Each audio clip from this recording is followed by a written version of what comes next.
journal vous est offert par le FPI, Fonds des promotions de l'industrie, votre partenaire privilégié pour la réussite de vos projets.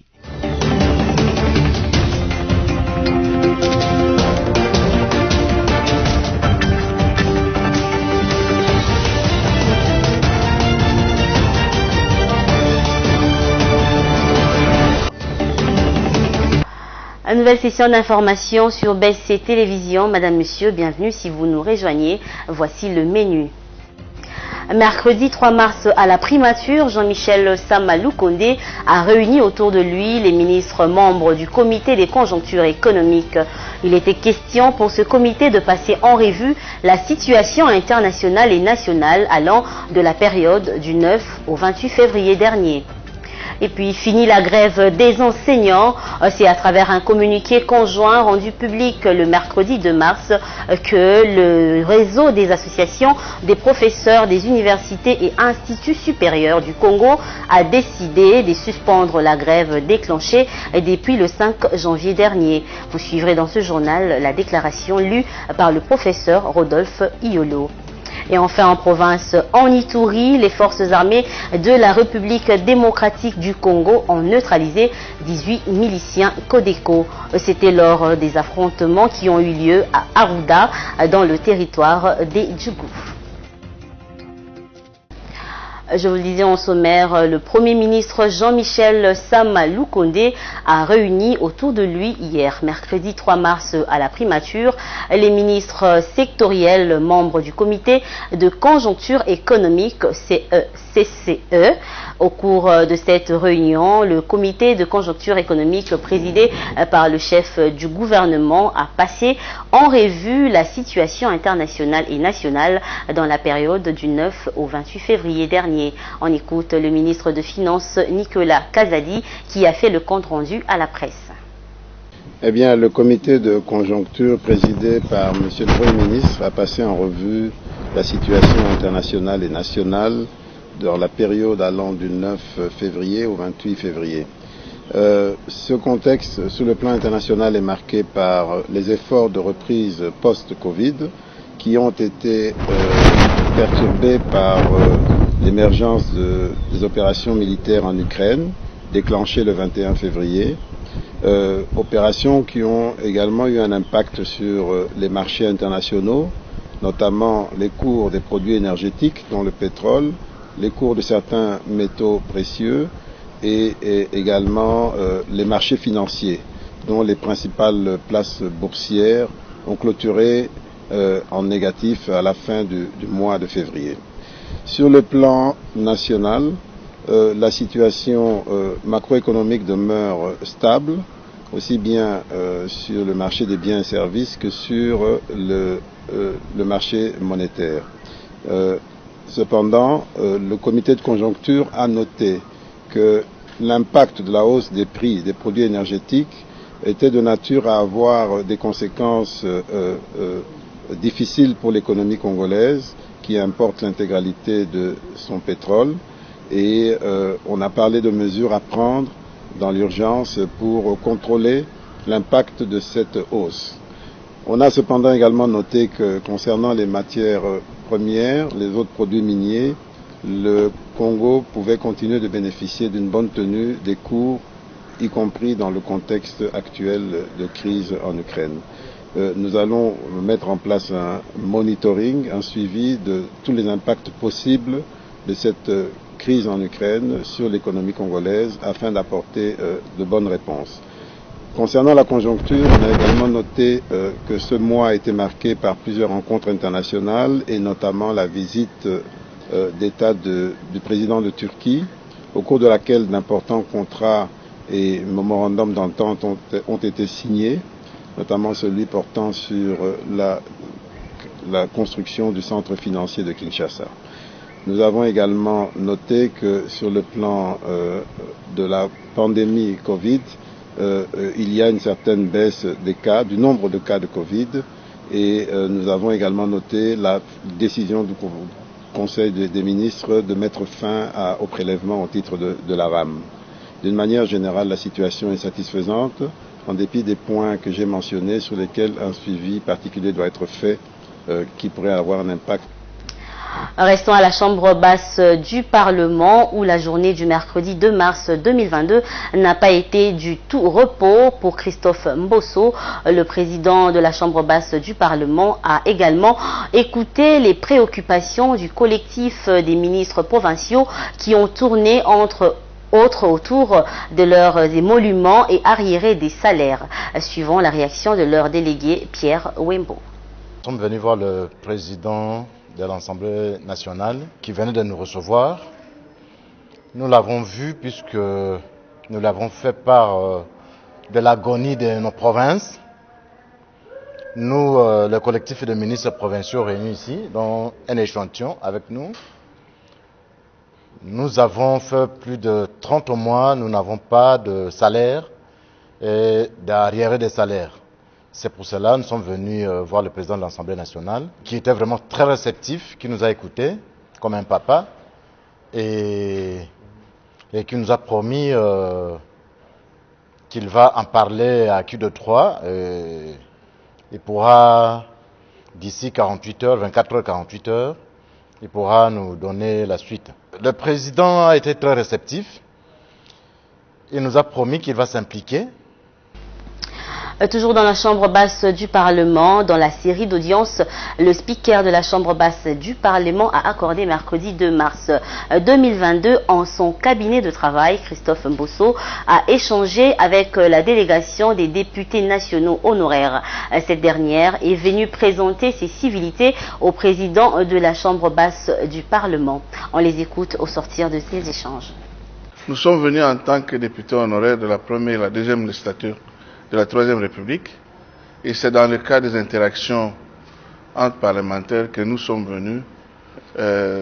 D'abord, depuis qu'il a été élu président de l'Assemblée, on n'a jamais rencontré, et aussi pour évoquer les problèmes sociaux des parlementaires par rapport à la loi qui nous régit. En tout cas, je crois qu'il a été à la hauteur de tous les problèmes que nous avons posés. On a discuté à bâton rompu, donc il n'y a pas eu des sujets tabous. Au menu de nos échanges avec l'honorable président de l'Assemblée nationale, il y avait l'amélioration des conditions sociales des députés honoraires. Et l'entretien, la rencontre a été très conviviale. Les uns et les autres ont pu s'exprimer librement et le président nous a accueillis avec beaucoup de chaleur. Et comme on dit, ça s'est bien passé. On aurait aimé en dire un grand merci à ce bureau et les féliciter pour l'effort qu'ils ont fait, bien que les conditions n'étaient vraiment pas faciles, parfois pas réunies, mais on est venu pour les féliciter pour l'effort qu'ils ont pu faire pour leurs frères et sœurs députés nationaux honoraires. Et dans le reste de l'actualité, en bref et en images, Martin Fayoulou Madidi, président du parti politique Engagement pour la citoyenneté et le développement SID en sigle, sera en meeting populaire ce samedi 5 mars 2022 à Boendé, chef-lieu de la province de la Chuapa. Le secrétaire général de l'SID, Devos Kitoko, qui conduit l'équipe d'avance pour préparer l'arrivée de celui qui est également le coordonnateur de la coalition Lamuka, est arrivé ce mercredi dans cette partie de la République démocratique du Congo. On espère que cette fois-ci, ça sera la bonne à travers un communiqué conjoint entre le banc gouvernemental et le banc syndical rendu public le mercredi 2 mars 2022. Le réseau des associations des professeurs des universités et instituts supérieurs du Congo, RAPUCO, décide de suspendre la grève déclenchée depuis le 5 janvier dernier. Suivez l'extrait de leur déclaration lue par le professeur Rodolphe Iolo Pongo, coordonnateur du RAPUCO. À l'issue de la rencontre d'évaluation entre le RAPUCO et son Excellence Monsieur le Premier ministre, chef du gouvernement, accompagné du ministre de l'Enseignement supérieur et universitaire, un compromis a été trouvé. Le gouvernement a réaffirmé sa volonté de répondre favorablement aux revendications des professeurs et le RAPUCO a accepté le principe de la suspension de la grève.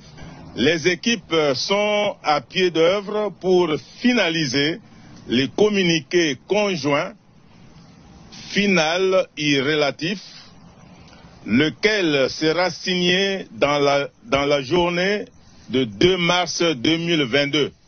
Dans son réquisitoire d'audience foraine du procès du double meurtre de Floribert Chebeya et son chauffeur Fidel Bazana du mercredi 2 mars à la prison militaire de Ndolo, le ministère public a requis la peine de mort contre le major Christian Kenga Kenga pour association des malfaiteurs, assassinat, désertion simple et détention d'armes de guerre. Les détails avec Sarah Guiré. Le ministère public a prononcé son réquisitoire ce mercredi 2 mars dans le procès en appel sur le double meurtre de Floribert Chebeya et Fidel Bazana.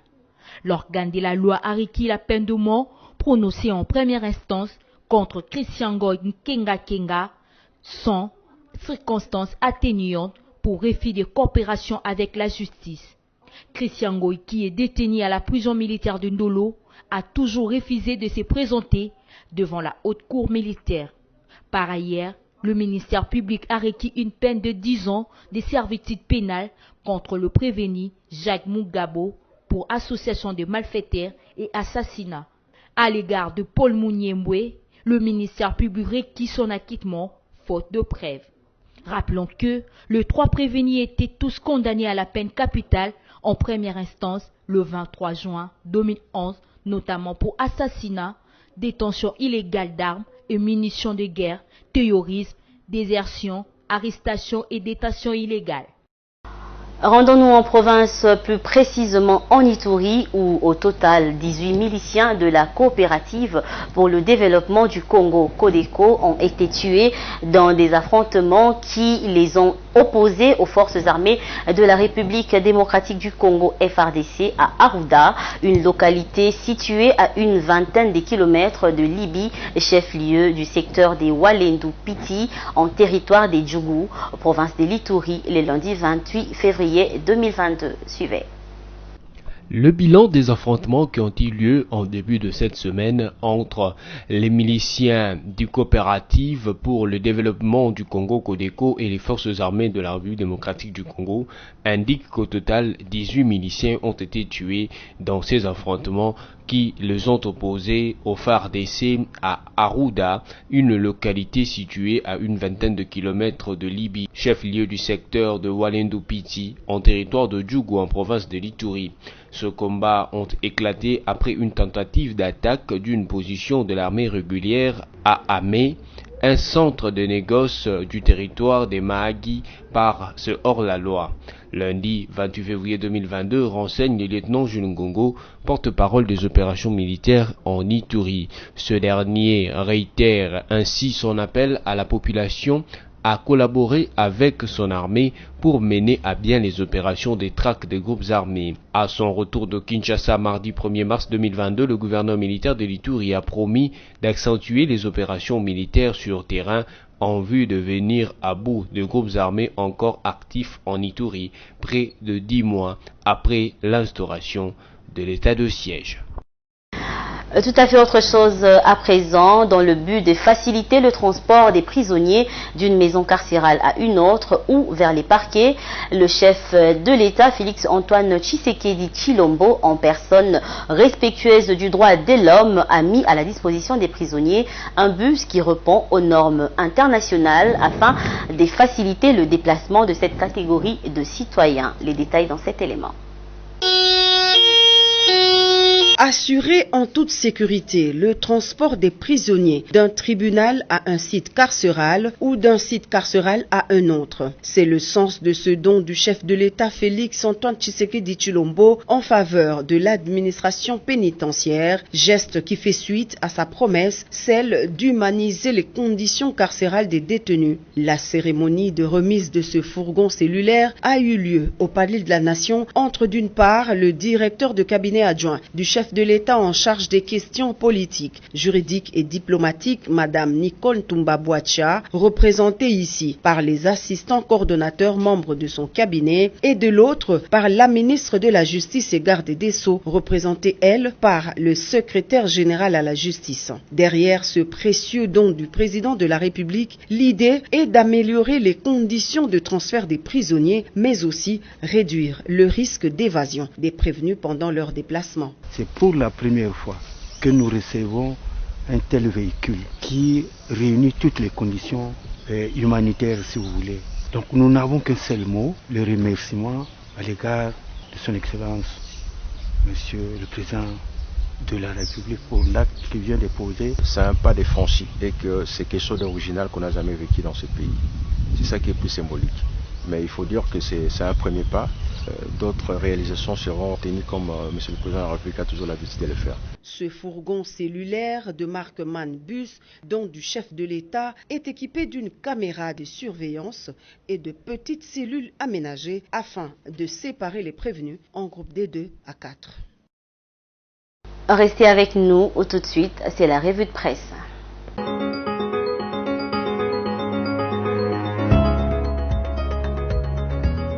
La revue de presse de ce jour commence par ce titre de Forum des As. Sama Lukonde met en place un monitoring de suivi. Le Premier ministre Jean-Michel Sama Lukonde Kyenge a réuni autour de lui hier mercredi à la primature les ministres sectoriels membres du comité de conjoncture économique. Au cours de cette réunion, le comité de conjoncture économique présidé par le chef du gouvernement a passé en revue la situation internationale et nationale dans la période du 9 au 28 février dernier. Selon le ministre des Finances Nicolas Kazadi qui a fait le compte rendu à la presse, il a été noté que les opérations militaires en Ukraine ont eu un impact sur les marchés internationaux, notamment en ce qui concerne les prix de produits énergétiques. Poursuivons notre revue de presse avec l'agence congolaise de presse. De jeunes parlementaires de Kinshasa prêtent serment de promotion de valeurs citoyennes. Les membres du bureau provincial du Parlement de jeunes de Kinshasa et des 24 parlements communaux ont renouvelé leur serment en qualité de jeunes parlementaires de Kinshasa en vue de promouvoir dans la société quinoise les vertus citoyennes et du développement. Selon les présidents du bureau provincial de cette structure citoyenne, Valon Ngoulou Kikata, qui l'a dit mercredi à l'ACP, après avoir pris acte de leur serment, l'ambassadeur Arthur Omar Kayumba a procédé à l'installation du bureau provincial de Kinshasa qu'il préside ainsi qu'à la validation des mandats des jeunes parlementaires communaux. Terminons avec Okapi.net qui titre « Procès chez Béa, peine de mort requise contre Christian Kenga Kenga ». Le ministère public a requis la peine de mort à l'encontre du prévenu Christian Ngoï Kenga Kenga de 10 ans de prison contre Jacques Mugabo. Dans son réquisitoire prononcé mercredi devant la haute cour militaire de Kinshasa-Gombe à la prison militaire de Ndolo, le commissaire adjoint Paul Milambwe bénéficie d'un acquittement pur et simple. Le conseil de Milambwe a plaidé non coupable pour son client. Il a exigé son intégration automatique au sein de la police avec paiement de ses arriérés de solde. Mesdames, Messieurs, c'est sur cette note que s'achève cette revue de presse. Merci à vous qui l'avez suivi.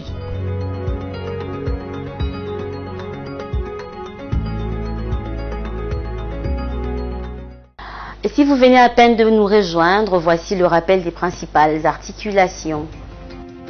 Mercredi 3 mars à la primature, Jean-Michel Sama Lukonde a réuni autour de lui les ministres membres du comité des conjonctures économiques. Il était question pour ce comité de passer en revue la situation internationale et nationale allant de la période du 9 au 28 février dernier. Et puis, fini la grève des enseignants. C'est à travers un communiqué conjoint rendu public le mercredi 2 mars que le réseau des associations des professeurs des universités et instituts supérieurs du Congo a décidé de suspendre la grève déclenchée depuis le 5 janvier dernier. Vous suivrez dans ce journal la déclaration lue par le professeur Rodolphe Iolo. Et enfin en province, en Ituri, les forces armées de la République démocratique du Congo ont neutralisé 18 miliciens Codeco. C'était lors des affrontements qui ont eu lieu à Arruda, dans le territoire des Djougou. Vous avez tous compris sans doute que c'est la fin de ce journal. À vous tous qui l'avez suivi, merci et restez fidèles au programme de BSC Télévision. Bonsoir chez vous.